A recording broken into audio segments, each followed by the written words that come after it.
امروز در جریان نشست کمیته من طلب کردم که متهم را در پیش چشم آدمان به دار آویزند.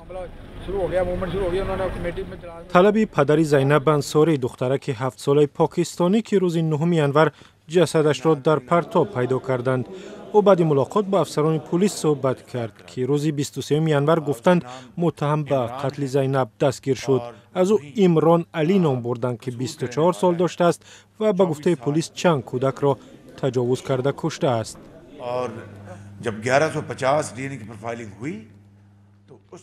ما این درنده را بعد تحقیق دی 1150 نفر پیدا کردیم.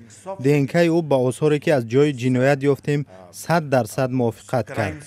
او را با استفاده از دروغ سنج بازپرسی کردیم که راست میگوید یا دروغ.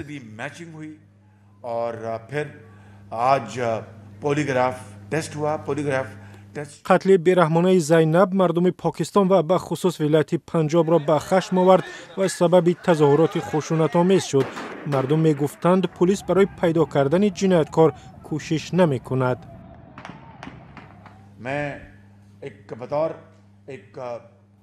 مرحله اول تفتیشات تکمیل شد. مرحله دوم جزا دادن این درنده است. من غم و اندوی حاجی صاحب پدر زینب را میفهمم.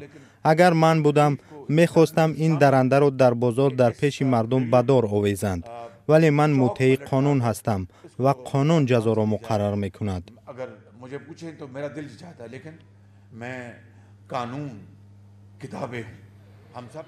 مثل زینب در 2 سال اخیر در پنجاب 12 کودک را تجاوز کرده کشتند.